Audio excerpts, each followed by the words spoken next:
Let's talk about one of the biggest challenges in education right now.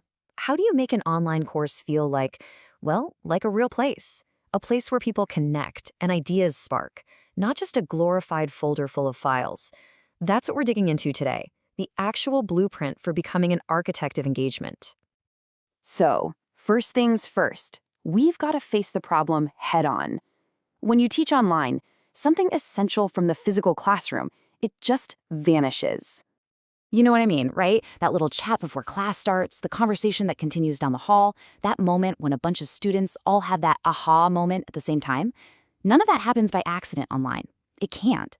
It has to be designed. And that right there, that's the big mindset shift. We have to stop being just content deliverers and start being intentional architects of connection. Which brings us to the big question, doesn't it? How do we actually do that? What are the blueprints? What are the tools we need in our tool belt to build an online experience that's genuinely transformative for our students? Well, believe it or not, the answer doesn't start with some newfangled tech. It actually starts more than a century ago. Before we can get to the modern stuff, we've got to understand the solid foundation it's all built on. Yeah, we're talking about the philosopher John Dewey. He was saying way back then that real learning isn't about sitting there quietly and just soaking up information. No way. It's active, it's social. He imagined a democratic classroom where students weren't just students, they were active participants, wrestling with big ideas together. And honestly, today's best online teaching practices are really just a high-tech echo of that exact same philosophy. So, how do we take Dewey's big ideas and actually use them online? Well, that's where the community of inquiry framework comes in. Think of it as the master blueprint. It's a really powerful research-backed model that says any truly amazing online course is built on the interplay of three essential things, what it calls presences. If you can get these three right, deep, meaningful learning is almost guaranteed to follow. First up is teaching presence. And this is all about you. It's everything you do to design the course, to guide the conversations, to direct the learning journey. It's you showing up as a real person in an intro video or giving feedback that's actually useful. This is so critical, in fact, that it's tied to a standard called Regular and Substantive Interaction, or RSI. It's basically the official way of saying an online course needs a teacher who is present and actively teaching, not just a self-paced slideshow. Your presence is what makes it a course.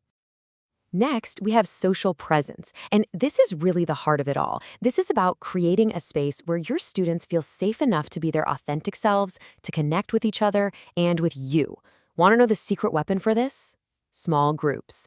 The research is crystal clear. Getting students into breakout rooms to work on a problem in a shared document, that's where the real magic happens. Those small, focused interactions are where community is born.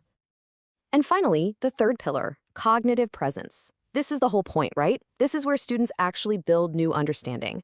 But it doesn't just happen. It's a process, a journey through 4 stages. It starts with a triggering event, maybe a really tough question. Then comes exploration, where they discuss and poke at the idea. Followed by integration, where they connect it to what they already know. And it all leads to resolution, where they can actually apply their new knowledge. And this is where the framework gets super practical. You can build all 3 of these presences using both live, synchronous activities and self-paced, asynchronous ones. For teaching presence, for example, a live Q&A session is great, but so is a thoughtful weekly announcement video they can watch anytime. The key isn't the format. It's being intentional about building these presences no matter how you're interacting. So, if the community of inquiry is our blueprint, what do we actually build with? We need tools. And that brings us to the toolkit for turning these great ideas into a transformed course. The answer is something called High Impact Practices, or HIPS. And here's the cool part. The Association of American Colleges and Universities did all the heavy lifting for us. They researched and identified exactly 11, that's the magic number, 11 specific types of activities that are proven to supercharge student engagement and learning. But here's the catch, and it's a big one. The magic isn't just in the activity itself. It's in how it's designed. For an activity to be truly high impact, it has to have these 8 key elements. And just look at them. Frequent, constructive feedback. That's teaching presence. Interactions with peers. That's social presence. See how it all snaps together? It's all part of the same system. So let's pull a few tools out of the toolkit. Here's a classic. Think, pair, share. It's so simple, but so effective for live sessions. You give everyone a minute to think for themselves, then you put them in a low-stakes pair discussion in a breakout room, and then they share with the larger group. It makes participation way more equitable and way more thoughtful. Okay, another amazing tool, the ePortfolio. Now, let's be clear. This is not just a place to dump files. It's a carefully curated showcase of a student's best work that must include reflection, where they explain their learning journey. It's an incredible way for them to show what they can do to a real audience, like a future employer. Or how about this? You can literally break down the walls of the classroom with virtual service learning. You partner with a nonprofit or a community group, and your students apply what they're learning to solve a real-world problem. They're not just learning content, they're building professional skills and becoming responsible citizens at the same time. It's a total win-win. And check this one out. The Jigsaw method is just brilliant for peer teaching. You make every single student an expert on one small piece of the puzzle. Then you rearrange the groups so that each new group has one of each expert. Their job? To teach their piece to everyone else. The level of mastery they gain when they have to teach it is just off the charts. So, let's bring it all home. These frameworks, these tools, they're not just academic theories. They're a call to action.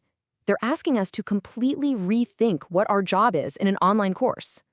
Because ultimately, your role has to shift. You're no longer just a content expert who delivers information. You are the architect of a learning experience. By using the community of inquiry as your blueprint and high-impact practices as your tools, you can intentionally construct an online space that is dynamic, that is inclusive, and that truly works.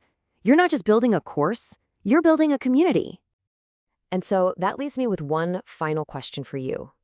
Thinking about your own teaching, with this blueprint now in your hands, what is the first single change you are going to architect to build a better, more engaging community for your learners?